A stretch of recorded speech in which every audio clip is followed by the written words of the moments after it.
Hey, if you're in the market for a new net and you don't want to waste all your hard-earned money because you bought the wrong thing, well then you found the right video, so stick around. Okay folks, my name is Quentin and you're watching Mid-South Outdoor Life, a channel dedicated to living an active and outdoor lifestyle.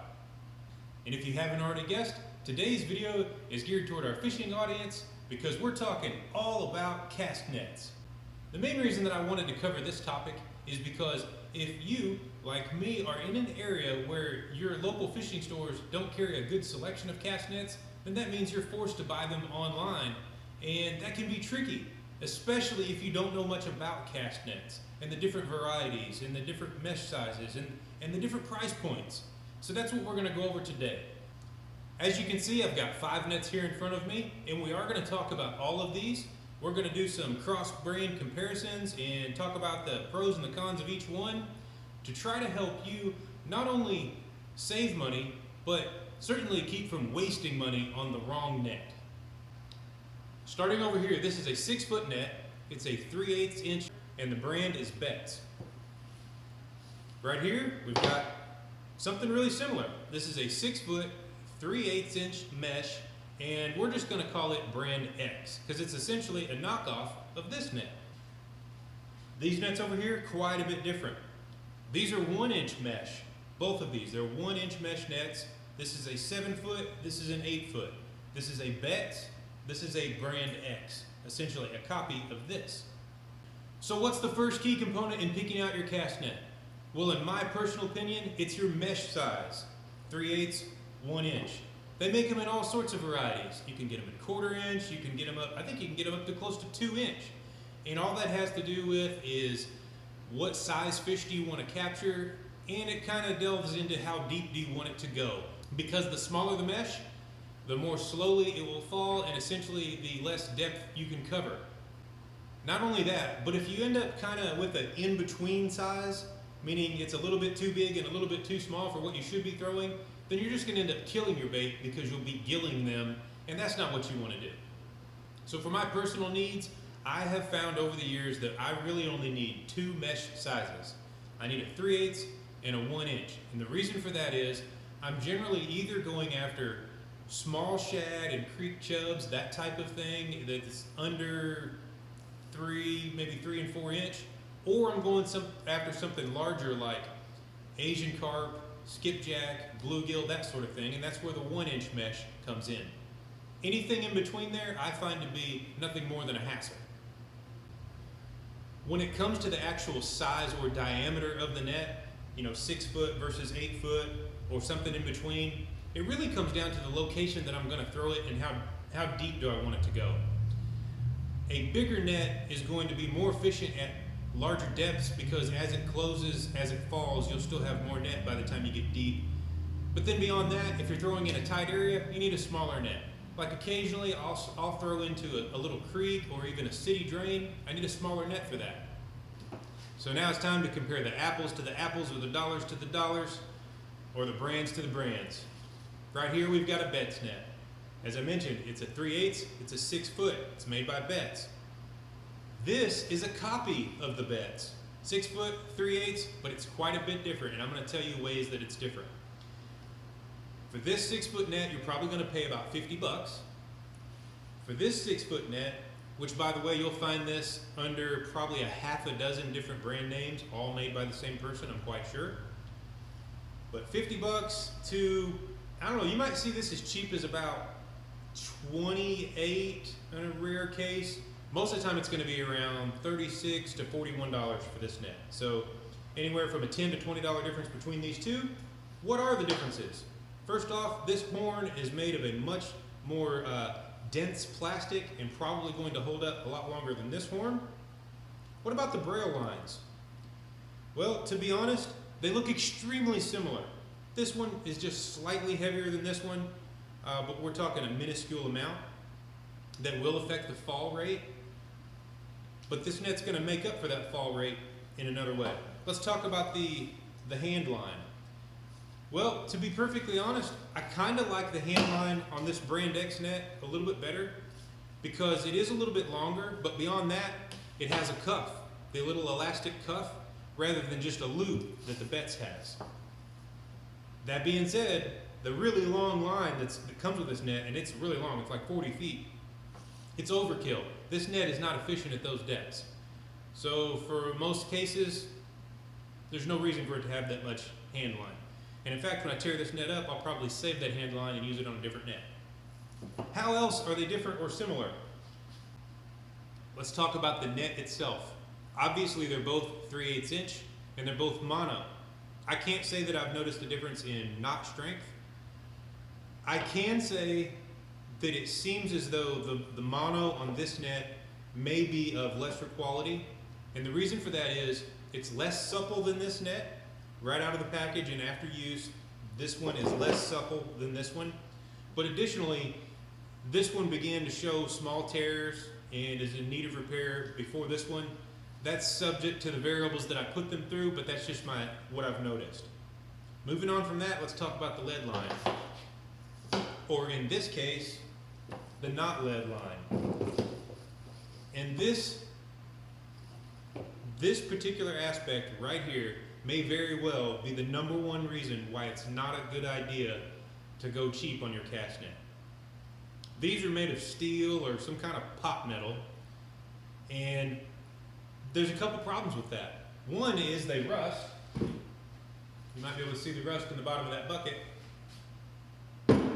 Who cares about your bucket, but you might care about the floor of your boat or the bed of your truck. So they rust, they corrode, that's a problem. But beyond that, I'm gonna show you the physical size difference. By the way, I've weighed both these nets and they both weigh 5 1/4 pounds, weighing them hanging from the horn. But the difference is, this is a true lead net, the BETTS. Can you see the difference in size? I may zoom in on that. Between these two weights. It might seem minuscule, you might think that doesn't matter. But let me assure you, the physical difference in this size creates a large difference in the amount of drag when this net is falling through the water. The BETTS net, or an all lead net, will outrun this cheaper net every time. I mean, you can watch this cheap net, you can watch fall through the water, you can count it down. The true lead net, it disappears in no time, it's gone. There is a large difference in the amount of drag on this versus this. And to me, above everything else, that's reason to spend a little bit more money on the net versus going brand X. So how do they throw? Let me show you. Take a look at the box on the side of the screen. But keep in mind that when I throw these nets on concrete, they're gonna slide and bounce, and that's gonna change the way the pattern looks. However, I believe that you'll notice that both of these nets open in a pretty similar fashion. They throw in a pretty similar fashion. So I wouldn't base my buying decision whether to spend more or less on a known brand or an X brand based on how I think they're gonna throw. I'm gonna put it on the quality of the mono and whether or not they have true lead weights. Let's see if that same thing continues over into these larger nets. Now, if you've already been doing some shopping for a larger net, it's not going to come as a surprise to you that there can be a huge jump up in price for all of the larger nets, but also in between the name brands and the brand X. Case in point, this is a BETTS Super Pro or Pro Series. I've seen it listed both ways, but it's one of their top of the line nets. On that note, let me mention, I know there are better nets out there than a BETTS. These are just the ones that I could afford. So before you net nerds and fishing pros out there get on me and tell me about the custom made nets, I know those are available, but these are what I can afford, so that's the ones we're showing. Back to it, BETTS Super Pro. It's a 7 foot and a 1 inch mesh net. Real lead on the lead line. This is a heavier net. I believe it's a 1.2 pound per foot. Comparing to brand X. Now this is an 8 foot, so there are some variables here, but let me assure you, this is meant to copy this. In fact, they have this one in a 7 foot. I just wanted to try an 8 foot. So let's talk about the differences.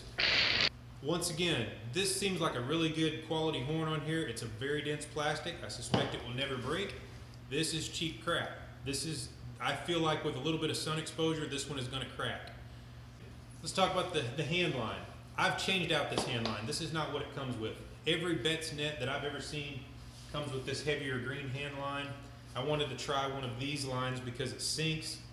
And it does sink, and that's kind of cool, but it's so flexy it tends to tangle up more, and I kind of like the stock hand line better. The swivel on the BETTS net, very high quality. I think I could pull my truck with that swivel. The swivel on this one feels like cheap junk. I don't know that I could pull my dog on a skateboard with this swivel, but it's not broken, it's intended use. This hand line, I really like this hand line. It seems to be of adequate length, so I could get to some good depth. And it's got a cuff. I like these cuffs. They have some advantages. So it's a really good hand line on this cheaper net. Did I mention the price difference? This is a $115 net. I got it on sale for, I think, $99 or $109.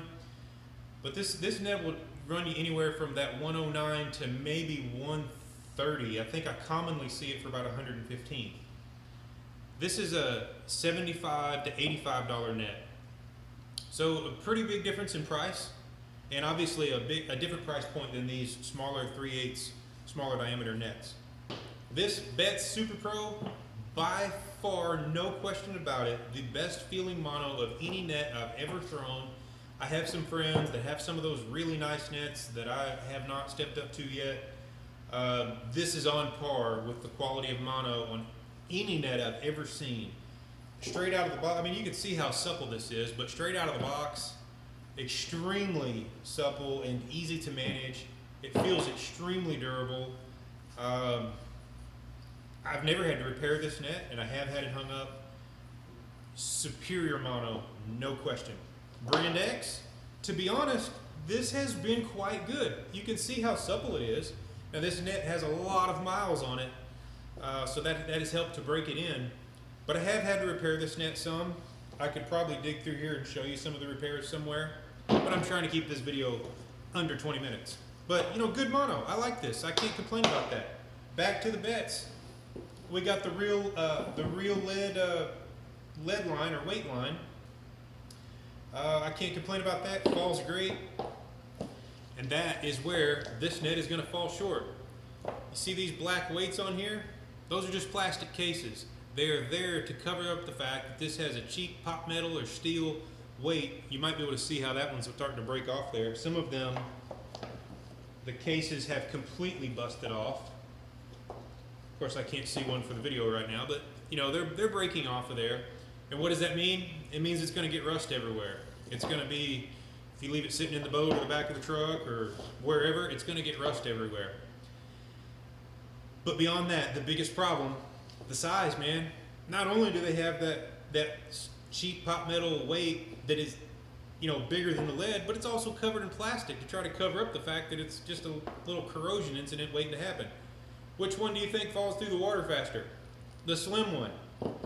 That real lead, I mean, this is by far the fastest sinking net I've ever seen, and it's got this big heavy mono. That thing is out of sight in no time. This one, you can count it down. So, two different categories of nets, but the result is the same. And what I really wanted to get at, guys, was in case you're in the situation that I was in before I purchased all these nets and other nets, there is a difference between going cheap and stepping up a little bit to a more reputable brand. I'm not saying that you should go brand name, but I wanted to display the differences in hopes that it might help you. It might save you some money. I will still buy some cheap nets. If there's a total unknown or a sketchy creek that I want to get some creek chubs and some brim out of, I'm not going to put one of my best nets in there. That's why I like to keep these around. This little, I think I paid like 35 bucks for this net. And if it's an unknown, I'm throwing this thing because I don't want to lose this one or that one. So maybe the thesis or the summary is it's good to have both. But if you can't have both, here are the differences, and I hope that helped you guys. Now, I need your opinion on something. I got another little video that I want to do, but it's like, in my head, it's so nerdy, maybe I shouldn't put it out. It has to do with storing these nets and how to make them last longer. because the sun deteriorates them, and even the UV light or the fluorescent lights deteriorate them, and there's different things about storing them. Does that sound too nerdy to do? Because I have a really cool cast net storage solution, and if you want to see a video on that, I need to know. You need to put it in the comments below. Show me the storage in the comments below, and if I get enough of that, I'll do a video on it. It just seems so nerdy because I'm a fish nerd, and I'm okay with that, but should I put that out? Tell me in the comments below. Until then, thanks for watching. This production was brought to you by Battery Outfitters, powering everything from lawn tractors and sports cars to RVs and forklifts. With locations all over the Mid-South, they are your neighborhood battery store.